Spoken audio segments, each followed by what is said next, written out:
Welcome to another episode of Dad Can We Talk? I'm your host, Anthony Ray, and this is episode 108.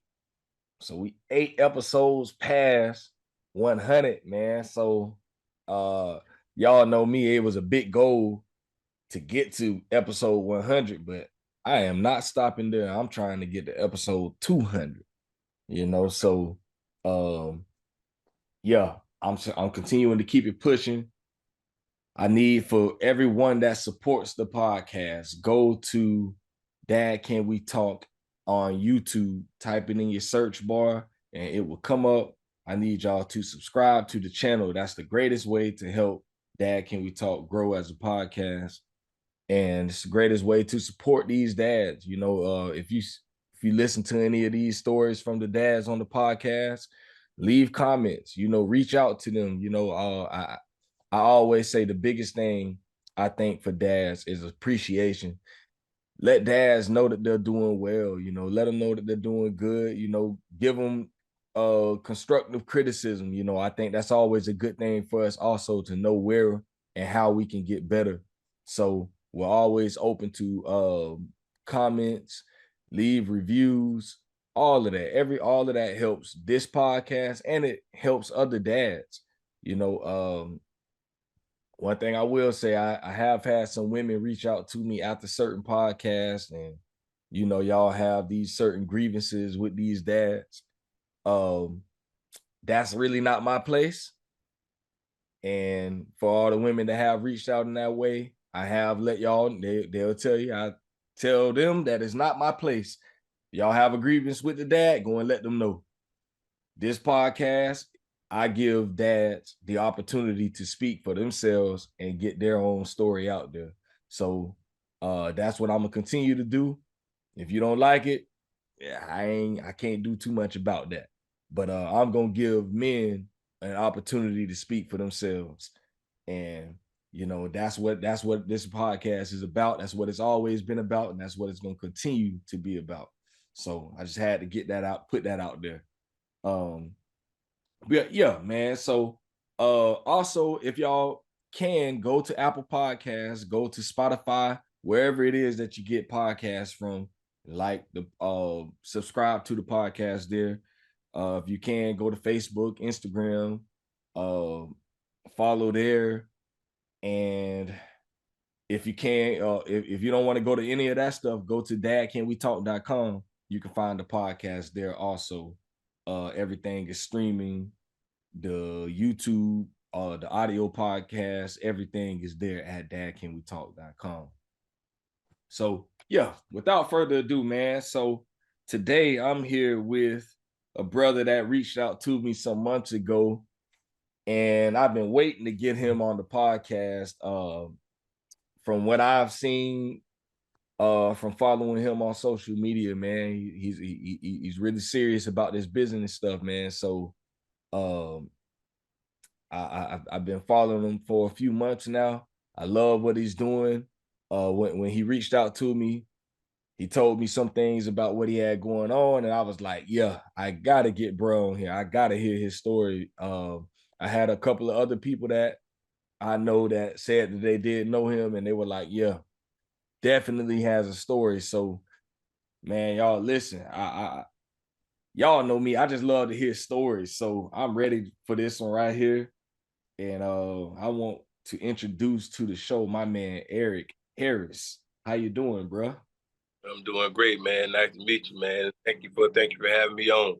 Yes, Thank sir. you for the platform. Oh yeah, for sure, man. So we gonna do it how we always do it, man. Dad, can we talk? Always has the same first question, so we gonna start there today. So my first question for you is, what was your relationship like with your dad? My relationship, my dad was probably I would say strained, but I think we both played a part in that. I don't think it was just his fault because, when I became an adult, you know, it's a lot of things I could have let go that I didn't. but at the same time, I didn't know how to approach my dad and have that conversation with him about how I felt because of things like what we doing right now. This conversation I'm having with you is rare, in our community. Where where I come from. I don't know about other Mm-hmm. people. Straight Just up. having this conversation with my dad was hard for me to do. And that's I could just leave it at that. I don't want anything, negative about him because I love my dad and I will always love my dad. However, we working on our relationship right now. I would say that. I love that, man. Love that. And I think that's a big thing, even for you to be able to say that. A lot of people won't admit that, sometimes we do play parts in different relationships that we have with certain family members, moms, dads, uncles, aunts, brothers, cousins, whoever. At times, you know, there's always two sides to it, and sometimes sometimes it might just be that person, but you know, I'm a firm believer that, especially when it comes to parents, um, especially for us as black men, a lot of us did have those strained relationships with our dads, and our dads weren't there for whatever reason, or something might have happened. I just think it's always good for us to work on those relationships as much as we can, because um, I have talked with a lot of guys who end up losing their parents, and then once they're gone, they're gone. Right. It ain't no more men in that relationship after they're gone. So I just think it's always a good thing to, as we're living, do everything that we can to, um, if anything, be at peace in those relationships and make it work. Right. Right. I agree. Just to add context to it, I think I grew up with my dad in my life, but we moved away from my hometown when I was young, and even before then, I think him and my mom probably had a strained relationship and Mm. moved. That didn't help not being in the same city that he was. So when we moved to Gainesville, um, I seen him, but it wasn't on a regular basis. And so, Mhm. part in it. But at the same time, like I said, moving forward, how things played out, you know, I'm happy that, what I'm saying, things that occurred in my life, good and bad, I'm happy they occurred. Mhm. And what was your hometown? Crystal River, Florida. Crystal River. Okay. So what was it? When did you come to Gainesville? I moved to Gainesville when I was 12. I think I was in Oh, like okay. up started at Westwood. It was culture shock. Yeah. Cause River, man, I mean, it's a very small town, and all of us, most of came from one of maybe 5, 6 big families there. So moving to Gainesville, I was here by myself. I think I had maybe a few cousins here that were from from my on my mom's side, and from my grandfather on my mom's side, and we got closer. My cousin Sophia and a lot of my other cousins from that they were from Gainesville when we moved up here. But I didn't have a lot of family up here when I did come here. Mm.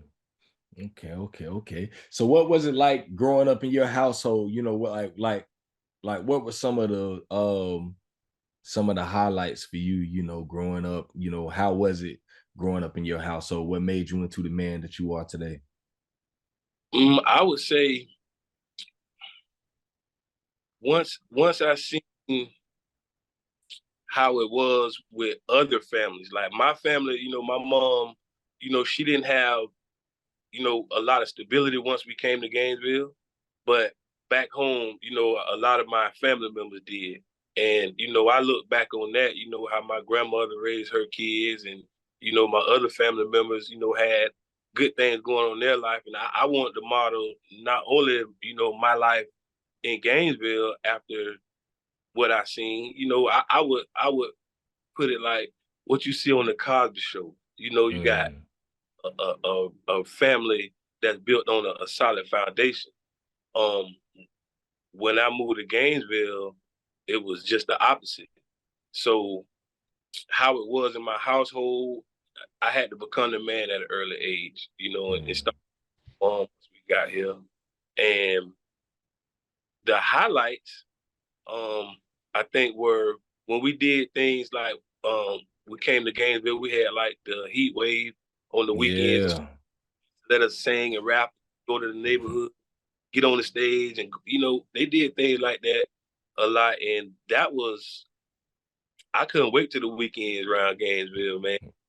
Everything, cause we went to every neighborhood, and we was able to learn about other cultures and stuff like that, and different things in the Black community. And that's what gave me my pride and my sense of Black power, Black excellence, thing like that. Is when I moved to Gainesville. So a lot of Mm. people talk about Gainesville in a negative way that's from here. I'm not from here, but I can see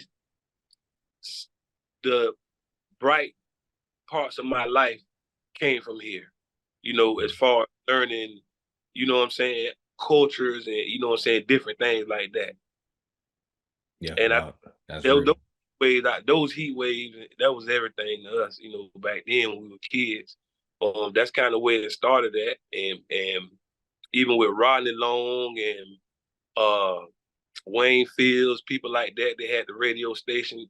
They used to reach out and get the city to come bring the fire trucks, and man, we Yeah. used to get we used to they all kind of big. I mean, it was like a festival in every neighborhood every weekend.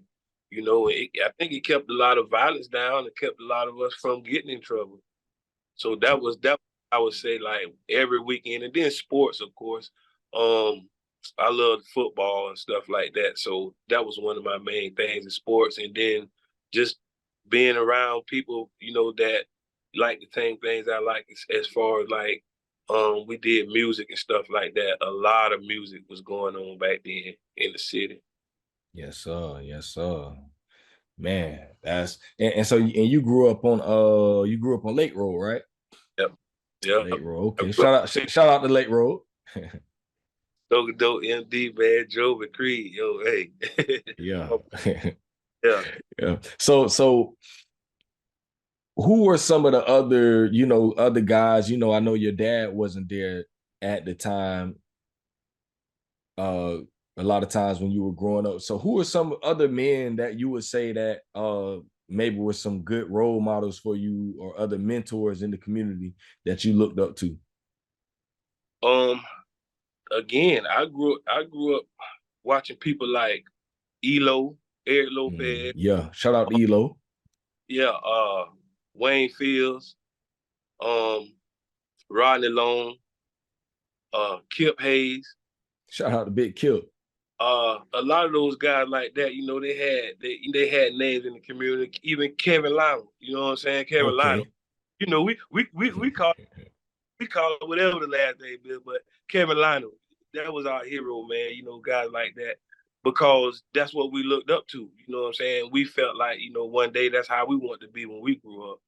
We was young. You got to think, I was 12, 13 years old. So those were some of the guys from here that I looked up to, once I got in Gainesville.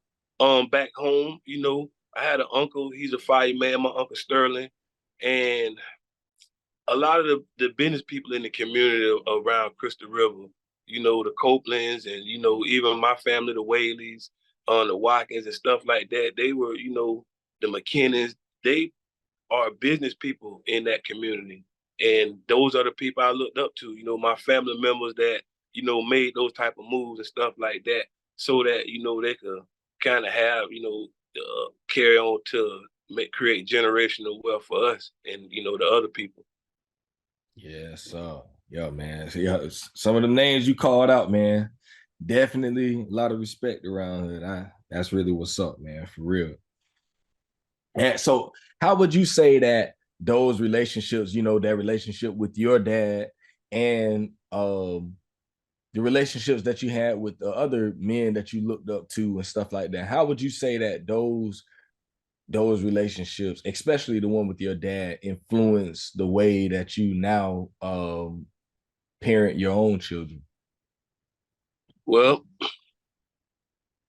to be honest with you, um, I needed more of that. I needed to see Mm, I needed more of that in my life because when, seeing, my dad he still is a major mechanic. He can take a car out the junkyard and have it looking like a brand new car in less than a week. Yeah. He's really good like that. Um, but all in all, just seeing stuff like that and seeing people take things from the ground up, you know, some of the names that I named, you know, you haven't always heard great things about them. But when you seen them, they were doing great things. And that's what I respect. And that's the biggest thing that I can say about all of those guys that kind of helped foster who I am today. I seen who they were when they was in my face. As far as who they were, what other people seen in them, I can't attest to that because I don't know that person that they were talking about. I know the people that I seen. I know the Rodney Long that I seen. I know the Mm-hmm. I seen and the Kip that I seen when we met. You know, um, those are the things that I hold on to, and those values right there about the guys that help make me who I am today. That's real. Even Love that. Kevin, look at the thing that Kevin doing in the community as far as his businesses and stuff like that. Look where he come from. You can't take nothing from that. You know what I'm saying? No matter what you look at as far as what he does, as far as what we don't see on the business aspect of and the people who he's helping, the light bills and the food that he put in people's houses because he's providing those jobs speaks volumes, and I respect that. I give all those guys their flowers right now. That's real. And man, and that's a real reason why I wanted to interview Kevin, man. I've heard so much about him throughout the years, ever since I grew up in Gainesville. So, I always heard his name ringing around the community. And man, y'all be looking out for that's my next interview, man. Kevin Lynam, shout out to Big Kel. You know, cannot wait to get him on the podcast and really just allow him to tell this story because I've heard this story from a lot of people, Right. and I say, I want to hear it from the man mouth himself, man. So yeah, I love that though. I love that. And the reason I ask you these questions because uh I just really like to see who people's influences were, and I think your influences and people you looked up to and the people that were there for you, mentors and father figures and role models, uh those types of people help shape who we are, as we us in our older age now, we got kids and we done grown up and all that stuff now. But when you look back and you see the people that you really looked up to, I think it could tell a lot about the man, and sometimes that's good or bad, you know. Yeah.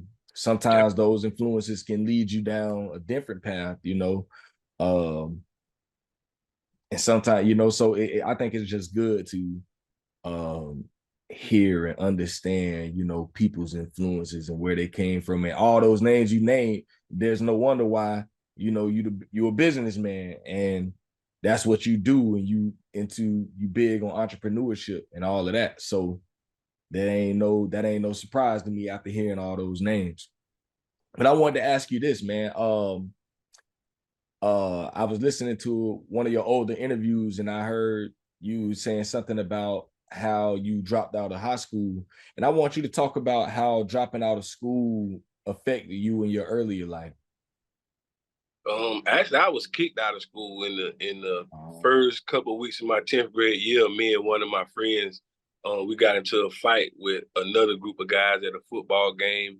Um, it didn't end too well, and we ended up getting expelled from high school after that. And wow. yeah, his parents had a lawyer, and my mom couldn't afford no lawyer, so I ended up going to the Lofton Center.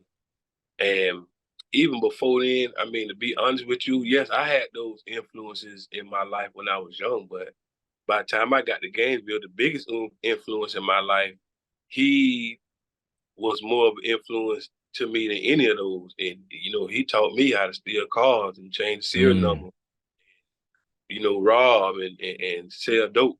And that's what I was into from the age of 14. that's You know, real. uh, I think my first uh after I started making money from stealing cars and changing serial numbers, we was selling cars and all. The police used to pull us, man, couldn't even do nothing to us. It was crazy. And I made a lot of money doing that, and I started selling dope. And coincidentally, uh, once I started selling dope, I was like 14 or 15, and already had cars and rims and stuff like that because that's what I was into before I started selling dope. So yeah, it was a wild ride because the guy that I would say kind of raised me, that's what he taught me. And my mom ended up letting the guy move in with us when I was about 14 or 15. And he was, he had weight, he had big weight, and he was hiding it at our house. And I was still at Westwood in middle school, and I used to steal it. He didn't know I was stealing it. He found out later on, but I used to steal it. And I was taking to school, selling to the white boys. I didn't know no better. I knew better, but I didn't know what I had. Yeah. And luckily ain't nothing bad happened, but that was my first experience. And that came from, another black man that influenced me. Once he found out I was stealing it, it was like, might well get on, you know what I'm saying? So I can say it was good and bad, as far as my experiences with, father figures and people like that in my life. But I think the ones that influenced me to do wrong had the biggest influence on me because they was right there in my face all the time. No, and that's so real. And I think it be like that at times when we have those negative influences, is because a lot of times we see it a lot in the community anyways. So yeah, you do have the positive guys in the community. And I think at times the negative has a greater pull than the positive, because you see more negative than positive in the On my community.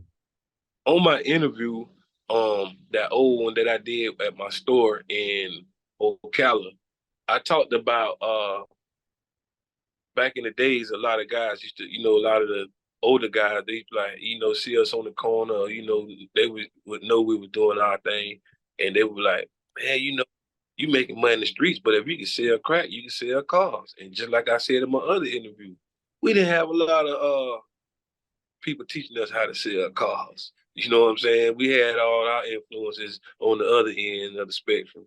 So if people would have taught us how to sell cars and made us understand that, hey, you can take the same hustle that you got and you can apply that to a different formula. You ain't got to do it with them. You can do it with something else. And I think that's the biggest thing that I learned, to do that changed my life, is just reapplying that. Because even though those guys didn't teach us how to sell cars, they planted the seed. You see what I'm saying? Like, they planted the seed for me to understand that, I can sell something else. I don't have to sell this. And once I got my feet up under me and understood that I didn't have to sell drugs, because for the longest, you got to think, I started selling dope when I was 14. You know what I'm saying? And I didn't know that it wasn't okay to sell dope because I was taking my money home and I was doing the right thing with my money, and I always did, even when I came up in the streets and it really was out there, I did the right thing with my money. You know what I'm saying? I took care of home. I put home first, no matter what you see me with, you better believe, for them bills way, way ahead at home. I don't play that. So that was the biggest thing for me, is just being out there and seeing a lot of different aspects of the street life and that culture when I was kicked out of school, and I was able to really sink deep into it. So by the time I got back in 10th, 11th grade, I'm driving to school with cars and rims, and I talk about that now, but I promise you I don't glorify it, because I try to get kids to understand that that wasn't even no money. Yeah. These people be talking about money these days, man. I just be looking at them like, I kind of like, okay, I understand why we're behind now, because we thought that $100,000 a year was money when we was kids, and as adults, we think $100,000 a year is a lot of money. Some people they got debate right now online about if it's a lot of money. It depends on how you budget yourself and how you live, and that's my point of it. I don't think that matters to anyone except who had to deal with that $1,000 a week, how they like to live, and that's something I taught my kids. You know, I took them to McDonald's and I took them to other places and let them see how other people live and work. And I'm like, listen, if you want to be basic, this is what you gonna have to do. You do basic things. Don't go to college. Don't start a business. Don't just get your diploma and go get you a regular job and you're gonna live a regular life if that's what you want. If you want to be great, you're gonna have to do great things. You cannot be regular. And I had to learn that myself, taught my kids that, you know. That's real.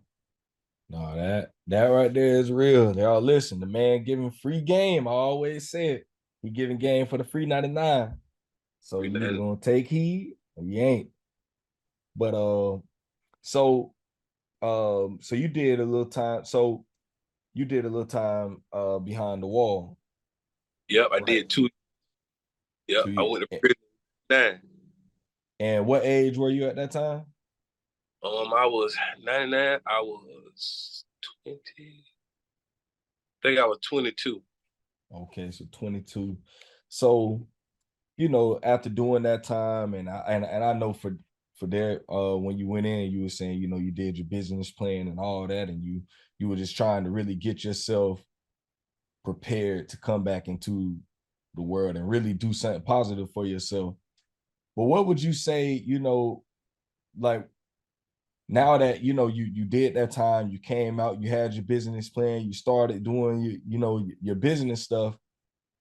I wanted to see what you thought about this. Like, do you think it should be mandatory in high school for kids to take entrepreneurship classes?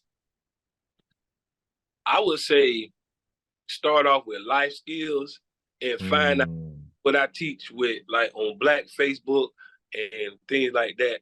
This is the first thing I get people to understand. Kids need to, you need to hone their skills that they have now. Sometimes they have skills that they don't realize they have. But I wouldn't necessarily say entrepreneurship before life skills. Yeah. Especially because you can teach people all the entrepreneurship you want to, if they don't have basic life skills, matter. You know what I'm saying? A lot of them out there got to get, I meet a lot of guys that want to start businesses, and bro, you got to get your driver's license. You got to do the basic thing first. I understand you want to try now. Don't think that you can't use business to do that. But there are certain steps you're gonna have to do. If you want to start a business in order to get your license, it's kind of hustling backwards. But it can be done. You can do it. You know what I'm saying? But you have to attack the basics first. So in high school, I think they should start off with life skills. And then a lot of these kids want to be doctors. They want to be lawyers. They want to be things like that. But they're not teaching things like you can go get an OSHA certification, bro. And it don't matter about your criminal background or nothing. You can go get certified. You can go get your OSHA 510, which is the biggest OSHA certification you can get for the government. And you'll get a great job and you'll get a great position. And it's a 4-day class. It's $800 and you take a class for 4 days and you get an OSHA certification. And just things like that, bro, will help a lot of these kids tremendously, especially, and I'm speaking from kids from our community. Yeah, straight up. I try to teach entrepreneurship because that's what saved me from a life of crime, and that's what saved me from prison and death, is learning how to make money without having to do that illegally, without having to be in the streets or try to do that, in a way that is not legal. I can make tons more legally. And I think just teaching just that basic thing right there, the stock market, there's so many different things, real estate, which is all that, is a part of entrepreneurship as well. But I teach entrepreneurship from a different level. I try to teach people how to make money with starting from zero. If your life at zero and your pockets on zero, I taught you a bit because it just you got to learn life skills first. And once we get your life together, then we're gonna start finding out, figuring out what you good at, what you like to do, what can you wake up and do every day without making no money. That's what you like cutting hair? Okay. I'm gonna introduce you to my homeboy Abdul over here. He gonna show you all that. Well, I'm gonna take you over here, you know what I'm saying, to this barbershop and let you meet my partners that started from the ground up. You know what I'm saying? And now they making tons of money cutting hair. You ain't got to go out there and do the wrong thing to make that type of money. It's basic skills. You can use your basic skills and make you $250,000 a year. Easy. Love that, bro. But no, I Love don't that.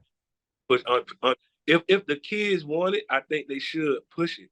Like an However, elective, like an elective. right. Yeah. And man, you still learning the basics of life. You know what I'm saying? You still gonna have to learn. They need to be teaching, I know you see they need to be teaching like, job skills that's gonna be like plumbing, electrician, Yes, stuff like that. Cause all that's gonna be a good feather in your hat when you grow up, and it's gonna take you a long ways. Now, entrepreneurship, they have to be ready for it. You have to make them understand that working for yourself, you're not gonna work 8 hours a day. You're gonna work, right. yeah, you're gonna work more like 20 a day. You know what I'm saying? It's a different type of thing when you're talking about starting a business and versus hustling, you know. But in school, I keep saying they should teach entrepreneurship as far as, like you said, an elective, but make sure they teach these kids their basic life skills first. You know what I'm saying? Teach them credit. You know what I'm saying? Teach them how to do the basics in life first, and then teach them entrepreneurship. That's what I would say. Yes, sir. Yes, sir. Love that. Love that. Love that. Man, when you first found out you were about to be a dad, like what was that first thought, when you heard those words, you were about to become a dad, or like you got a child on the way. Like what ran through your mind? Like what emotion was there when you first heard that? Okay. I was in the streets. I was in Potus, and Yeah. I remember to this day. So my high school sweetheart, well, we had 3 kids together, and so this was the first one. She called me, and she let me know she was pregnant, and I was like, I was in the streets, and I remember she called me. I had a cell phone and all back then, so she called me. She was like, "Yeah, I'm finna have a baby," and I was like, "You know what? I got to sell everything." Yeah. Happy, yeah, man. I sold everything, bro. I sold my car, my rims, my jewelry. I sold everything. Went and bought her a car. Yeah, Okay. what? I went and bought her a car. She was still in high school. Yep, Yeah. she was still in high school. I went and bought her a car, man. I sold everything. I was like, well, I got to get out of the streets. It's over. No Yeah. more. Yeah, it's over. I'm gonna have a child. Man, I was overjoyed because I had been planning, for a long time. I was like, I'm gonna have that Cosby Show life. You know what I'm saying? Yeah, I was going there to how I thought I could do it. But Yeah. yeah, I was very happy, man. I was very excited because, I knew that was gonna humble me and that was gonna make me change. I don't think I did it without that phone call, I wouldn't have made it. I was out there head first, but I was supposed to be, doing other things with my life. But like I say, that guidance. And I kind of guided myself down the wrong direction. But when I felt like I was finna be a father and I knew that was official, I pretty much packed it up. I was like, yeah, I'm finna leave this alone. So it worked for a little while. You know what I'm saying? I Right. got me a job. You know what I'm saying? It worked, man. Definitely. But it's hard to cold turkey the streets like that. But I definitely did it, and I knew from that point on, I knew I could do it. So I started preparing myself to permanently leave the streets and just be a working person. Going back and forth to work, staying home. You know what I'm saying? I'm very domesticated. I cook, clean, all that. I don't, ain't no Yeah. shame. I Yeah, changing Pampers and all that. I love Yeah. that, bro. Doing it for my little brother. I was when my first brother was born. I think I was 8, and then my second brother was born. I think I was 14.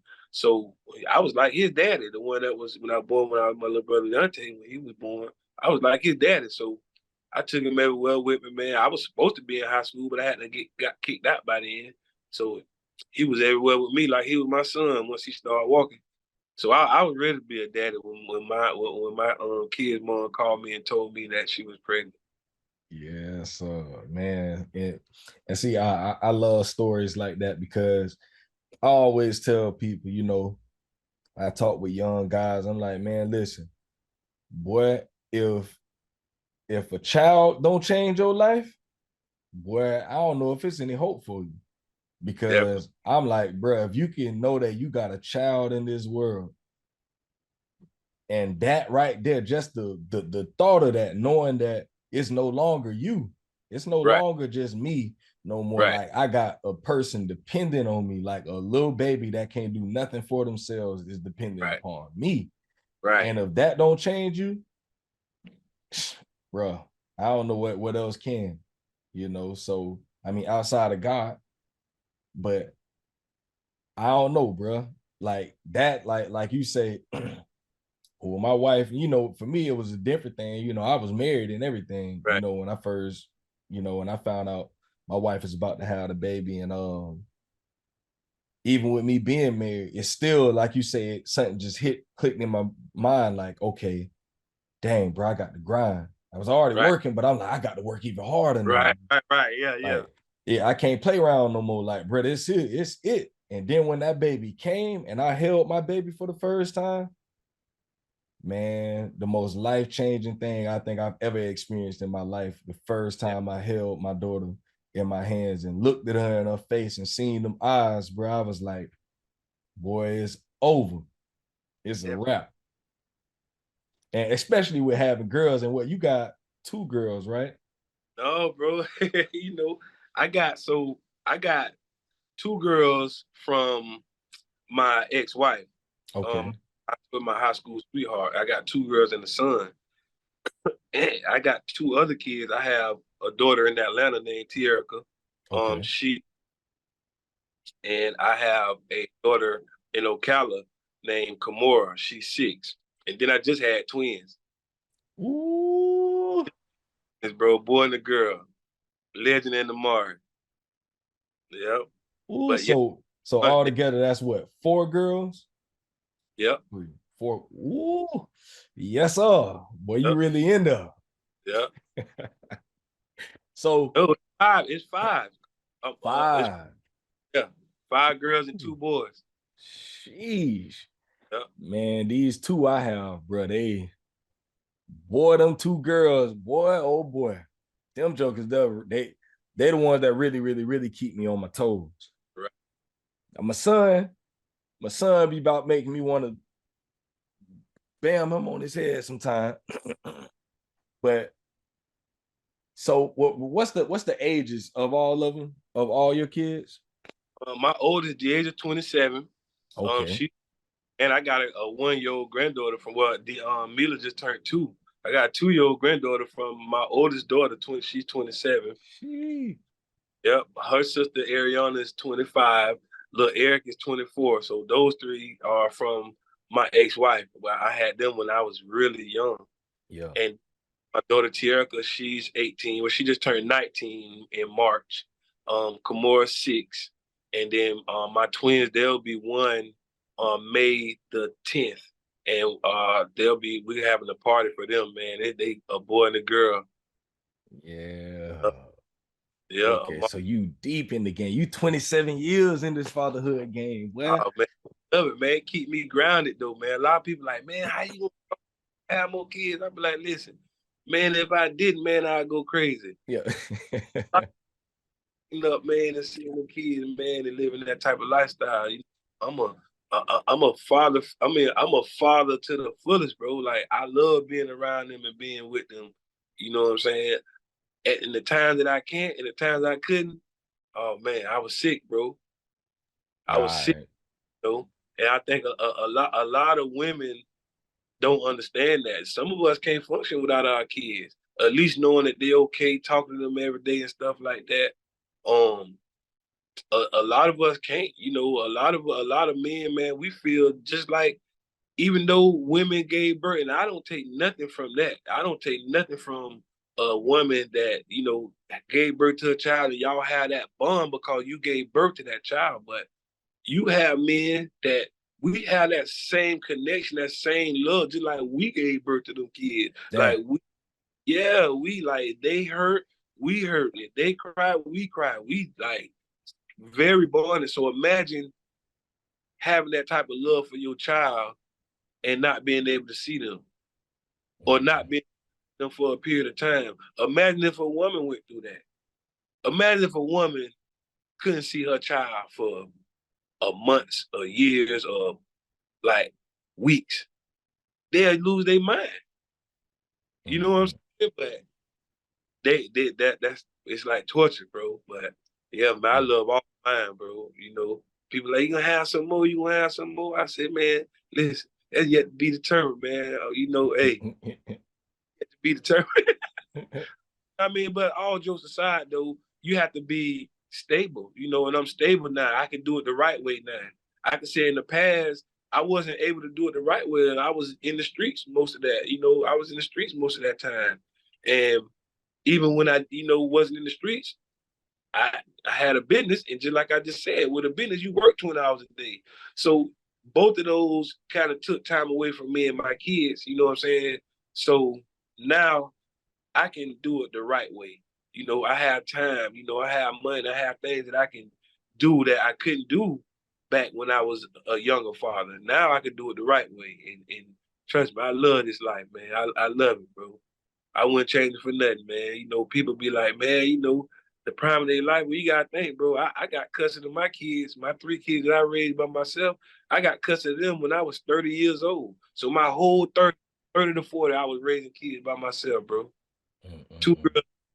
I'm talking about when my girls turned to women, I was at Walmart, bro, like this right here. You know what I'm saying? Oh, what are you? I got my oldest daughter on the phone, my youngest daughter like, wait, no, I'm at Walmart. Like, okay, what do you mean? What? Going crazy, but I love it, bro. You know what I'm saying? I wasn't embarrassed. I wasn't, you know what I'm saying? I stood up in the paint, doing my job.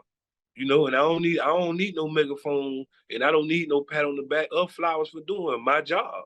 You know what I'm saying? One thing I will say, Black fathers, we get beat down when we do try to, say we are proud fathers or single fathers. Because as soon as you tell somebody you're a single father, they be like, well, the women been doing that for years. You know what I'm saying? And that is true. That is true. But I think today, being a single father is, you see it a lot more. You see Black men stand up in the paint now. You know what I'm saying? And they deserve their flowers now. You know what I'm saying? They them the ones that's trying, the guys that's genuinely trying, whether it's financially or being there physically or however they're trying, I think they get beat down the most. The guys that are out there that have to be single fathers or want to be single fathers and made that decision to be single fathers, those are the ones that get beat down the most. And I think that was the biggest reason I asked you to let me come on the show, because they don't have a voice. You know what I'm saying? It's like, soon as you say, I'm a single dad, boy, boy, look here. It's like, you get the worst. It's like, what do you mean you're a single dad? You see women out here doing it? And you like, yeah, but I'm just saying, like, I'm trying, and don't beat me down for saying I'm a single dad. Like, what is that? And I went through that, bro. I had that issue. I had a real issue finding, I was a single dad for 10 years. I wanted to have that Cosby Show type life. So I was trying to find my mate during those 10 years. I was trying to find me a woman to be there to help me raise my kids, get married, live that lifestyle. I'm not bashing nobody, because a lot of people know my history and, the people I was with during that time. I couldn't find a woman that I felt would love my kids as their kids. Mm. And that was a mistake I made raising my kids when I was a single dad. I was out looking for, someone to be there because my kids didn't have a mother figure there at the time. And I probably should have just waited on God. You know what I'm saying? Because when I did decide to wait on God, he sent me the perfect person, you know. Straight up. But guess what? You know how I had to get there? I had to be by myself for 2 years. I had to say, you know what? I'm not even concerned about no relationship at all. The only relationship I'm concerned about is the one with me and God. And I did that for 2 years, bro. I had to get my life right because I was kind of being pulled in so many directions. I had lost my mom. My kids had started graduating, going to college, boy, I'm experienced emptiness. I was a single dad for 10 years, bro. Think about that. Dang. Yeah, and after I cold turkey the streets. Mm. So it was a rough, rough ride. But boy, let me tell you something. The other side of that thing is beautiful. Yeah. Beautiful, man.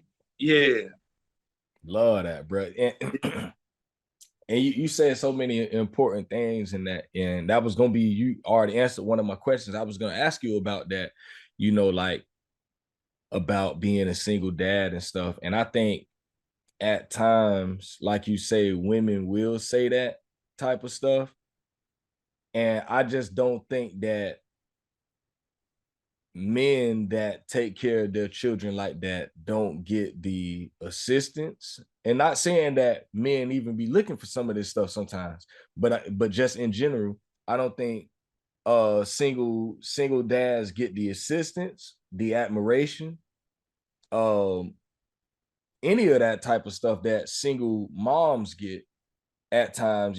People, really look so highly, talk so highly of them, and not saying that that's a bad thing either, because my mom was like that. My mom raised me and my two brothers by herself, and she deserved all that. Right. But in the same way, I would like to see men, you know, be how, I mean, just dads in general. I think at times we don't get, you know, the appreciation at times that we deserve. And for me, I'm raising my three kids with my wife, and have always since they've been on this earth. And I know how hard it is with the partner here.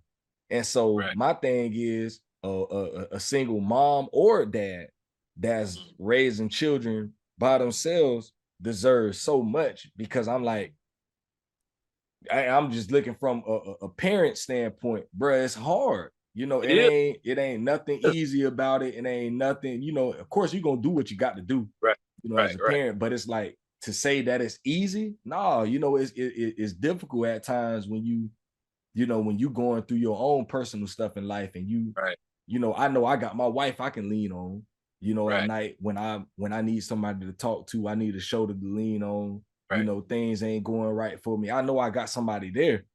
Right. And so to know that there's parents out there that don't have that that person there at times when they need it, you might not have that support group around you, mom or dad or grandparents, or other family members or friends that could relieve you at times from that duty when you just need Right. some time for you. Right. And so I give the utmost respect to single moms and dads, for standing up in the pain and doing what they need to do. So like I say, when you was telling me about all that, I was like, oh yeah, I gotta get bro on here, because I got nothing but respect for what you done, bro. For real, for real. I got married last year in May. May the 4th is our anniversary, man. It's my wife. It's her first time having kids. So Wow. yeah, man, it's a great experience because the stuff that I learned from being a single dad and then having kids at an early age, it's a great experience, man. Then watching her, being a first time mother, man. I'm sitting back, like, women are amazing, bro. Like they do an amazing job on both ends of the spectrum because they have to like kind of wear all the hats. We Mm. go to work, what I'm saying? We go come home, we help with the kids or whatever, but they have to do everything. And the reason why I know that is because from being a single dad, bro. Like coming home and having to cook after work, and then got to manage the bills. You got to, make sure school clothes, winter clothes, summer clothes. I mean, it's a lot. So Field trips. field trips. Oh goodness. Oh, let's not talk about sports and cheerleading, man. Oh my goodness. I don't even talk about cheerleading, bro, because I go through that all over again. But I mean, like you say, you know, it's a good experience, man, to even have that, because a lot of people grow up and don't even have that experience as far as having a family, having a mother there, a father there. You know what I'm saying? A lot of people don't have that experience, and just to be able to provide that for my children and be there, I love that. You know what I'm saying? That's the pride of my life right there. Mm-mm-mm. Man, so much truth in that, bro. Love that, man. What was it like raising? What is it like? You know, you still going through that. What is it like going raising teenagers? So my oldest just turned 10. So, you know, I got about 3 more years before I reach that point. But what's it like raising teenagers? I was strict, bro. But I wasn't. I was strict, but I was cool. Like I let my kids, like, you could have a boyfriend and you could have a girlfriend, but you're not gonna be having different dudes calling your phone, and you're not gonna have different girls calling your phone and coming by here. Nah, nah, nah. Mm. And then I think back then, I think I was, and they talked to me that they be like, Daddy, you wouldn't let us wear weave, you wouldn't let us wear hell, none of that in high school. Not until we turned 17, 18, we was about to graduate. And I look at them and smile. And I say, look at y'all now. Got master degrees. You know what I'm saying? Yeah. Yeah, we laugh about it. Even with my son, I'm gonna tell you a story, man. I used to drop my kids off. They was going to Duval. Then I had custody of them, man. They were like 10 on down. So I had to go pull up the Duval to drop them off. And I let them out the car right there at the elementary school in the front. And I give the two girls a hug. I'm like, get daddy a hug. Y'all give me a hug.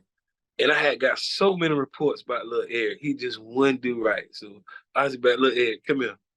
And I grab him, I just grab him, I jack him up a little bit. I'd be like, listen, don't you go. You know what I'm saying? I couldn't hug him.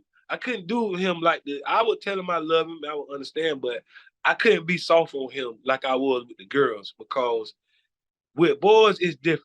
You gotta kind of, like you say with your son, you gotta kind of let them know, hey, you know what I'm saying? You got a daddy here. We don't play like that. And he turned out to be a great young man.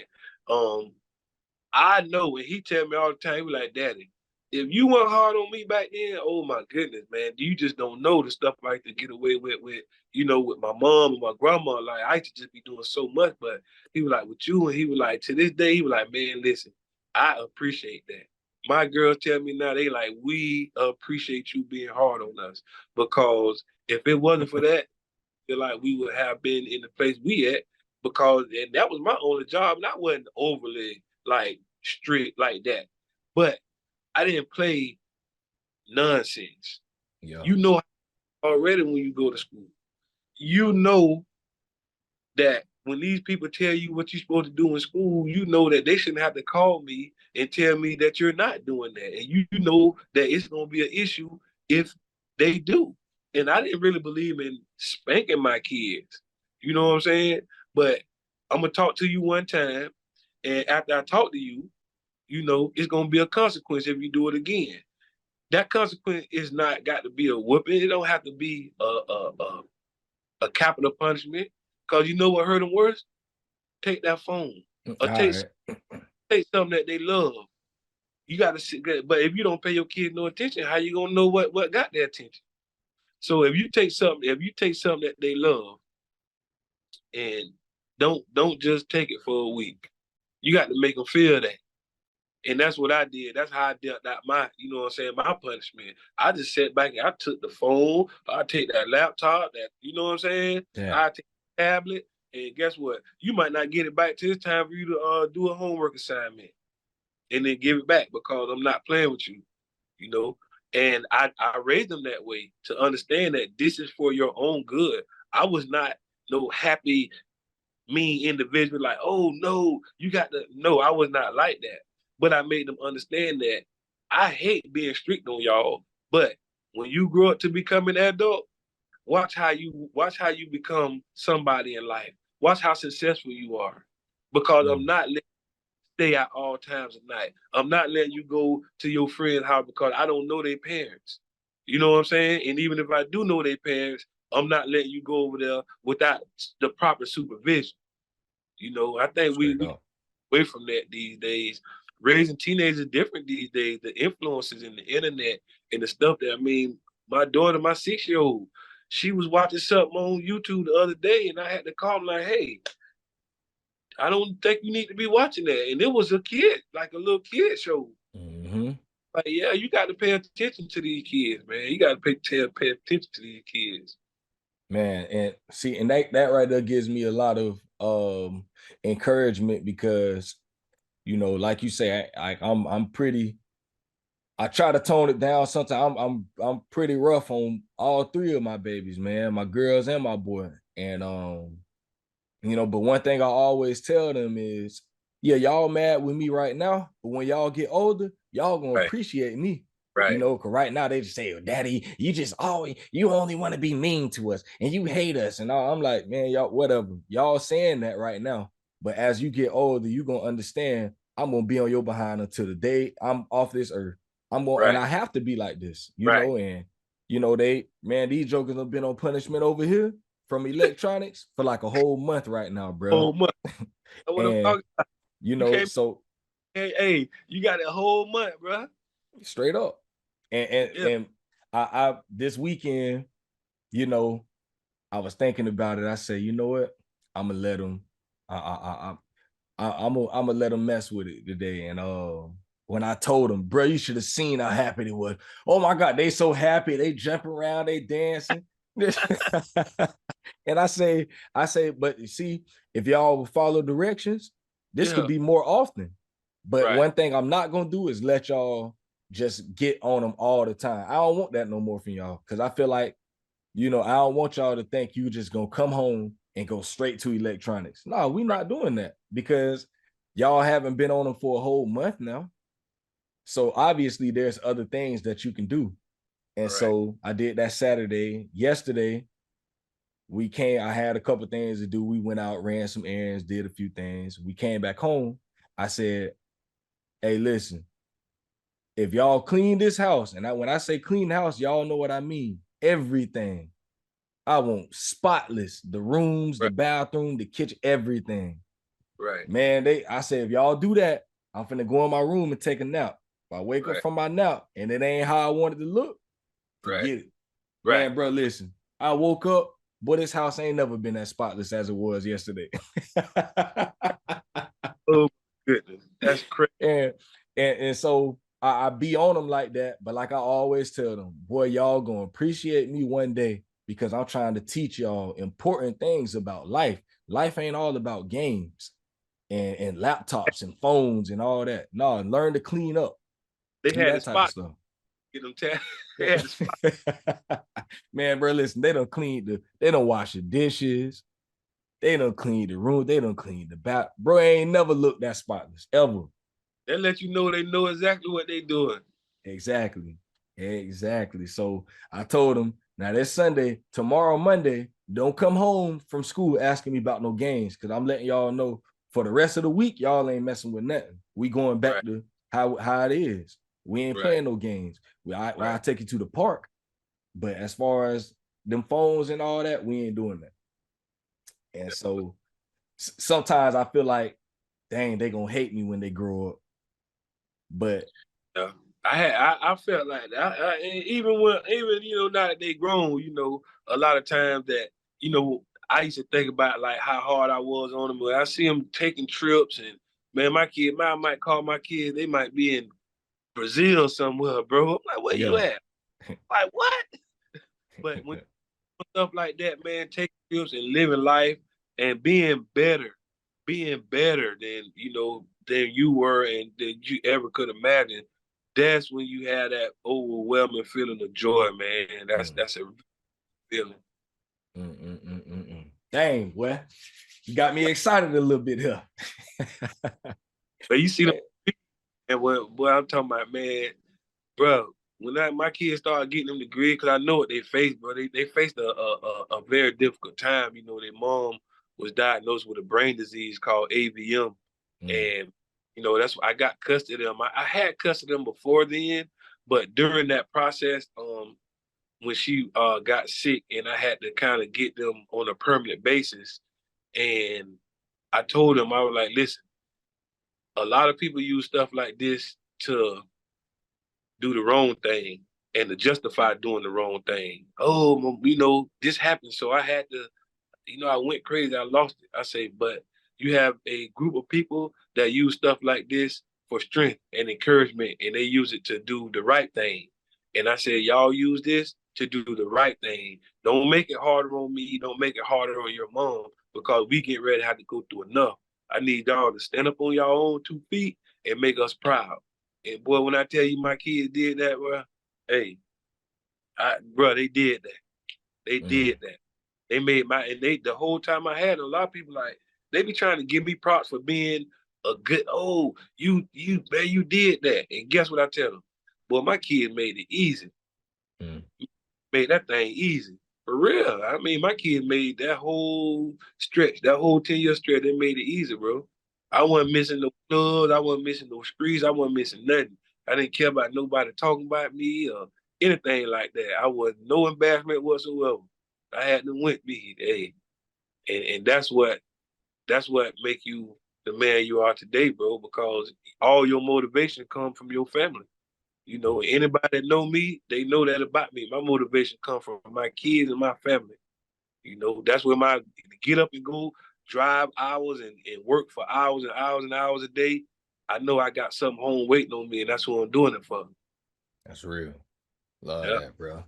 Got a few more questions for you, man. So, what would you say was, if you could just name one thing, like what's the most difficult part? What's been the most difficult part of fatherhood for you? I would say the times that I couldn't provide for my kids the way that I wanted to. For instance, when my daughter left for college, I still had 2 kids at home that were still in high school, and I was a single dad. Right after that, I ended up separating from a woman that I was getting ready to get married to, and I got an apartment, and with my 2 kids that were in high school, and I had one in college. Well, it took me a while to get back on my feet after that, because right after that, my mom got sick. She stayed sick for a year and ended up passing away. So that whole stretch right there, I couldn't really be there for my daughter that was in college the way that I wanted to, and the way that I could have been in the past. You know what I'm saying?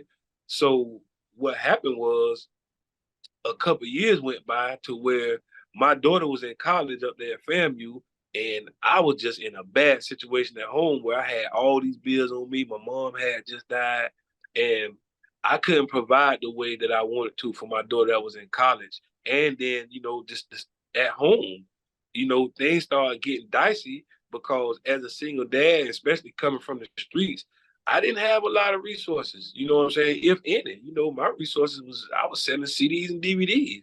And luckily I was making, you know, hand over fist off of that. And I was able to use that to kind of have some kind of balance, but I didn't have stability. You know, after my mom died, I had just left this woman I was with, and it took me a while to get back situated. And I think was that's the hardest part, is when you in situations and you want to do that.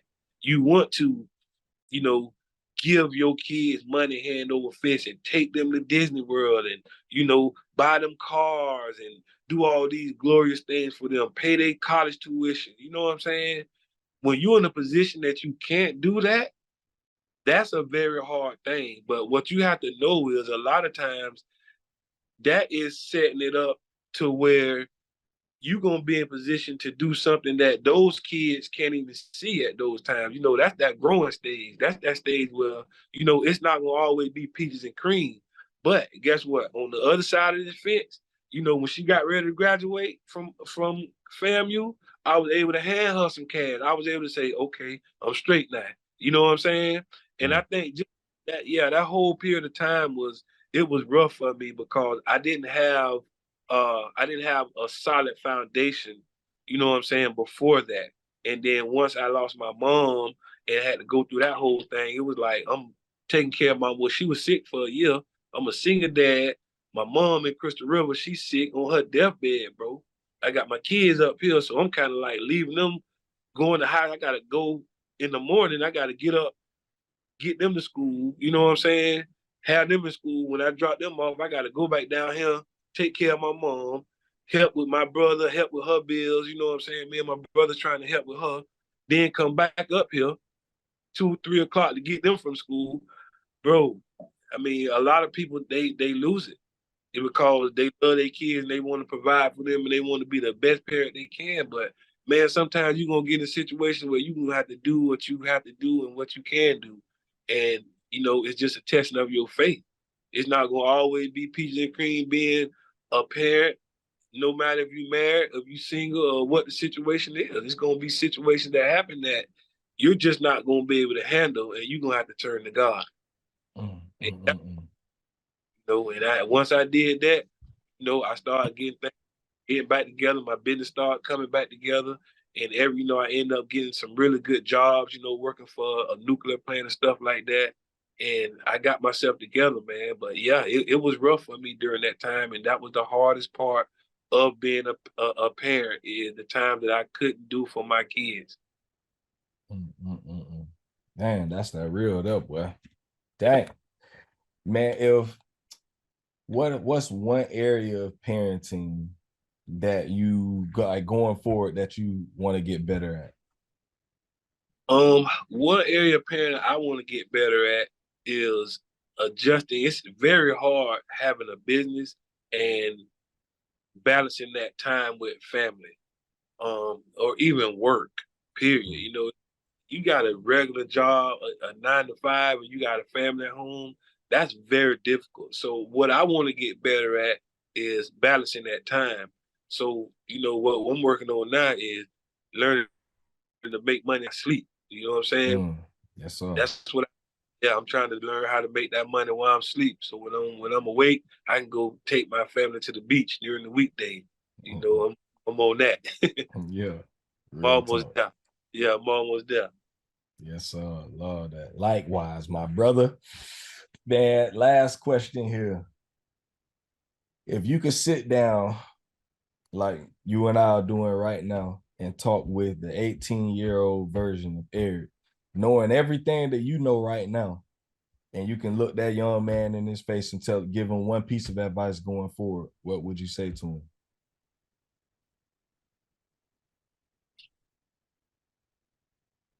I would tell the 18-year-old Eric Harris, I would tell him to not take his eyes off of God, because I think that was the biggest mistake that I made. Because before I moved to Gainesville from Crystal River, I was raised in the church. My auntie kept me in church every Wednesday, Sunday. Like that was I was rooted in the church. And I think I would tell my 18-year-old self to not to turn away from God. And I never did turn away from God, but I think just becoming an adult and what I'm saying, the situation I was in, a lot of what I learned as a child about being a Christian and putting God first, I think I lost a lot of that along the way. And just seeing the things in front of me of this world kind of kept me wrapped up in the things of the world. So that's what I would tell myself, to stay wrapped up in God. Love that, bro. Yeah. Love that's great advice for any and every young man, dad, woman, all of us out there, man. Keep your eyes on him, bro. We can have a whole podcast on that, so we ain't gonna go too far into that. There, boy, oh boy, man, y'all listen. this here was good, man. I got a lot from this. I'm encouraged. I always say, Dad, can we talk ain't just for I put it out for everybody else to hear it, but Dad, can we talk is for me.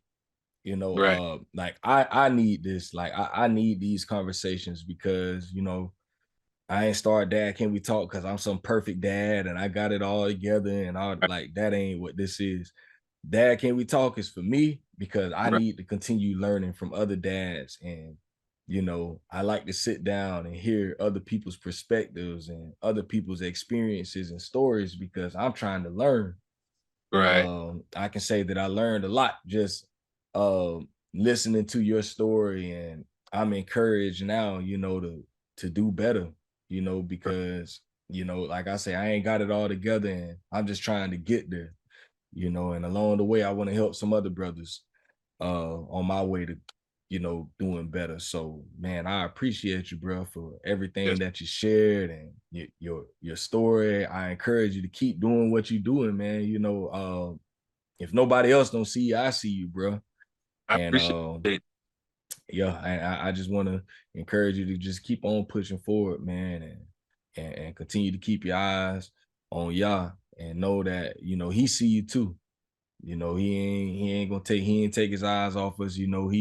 He's still right where, even when we do leave him, he gonna be right in the same place where he was when we left. So keep on pushing forward, bro, and never forget the things that he's brought you out of, and Yeah, keep being a daddy to them babies, man, for real, for real. man. Hey man, look here, man. I love it, man. I love it, bro.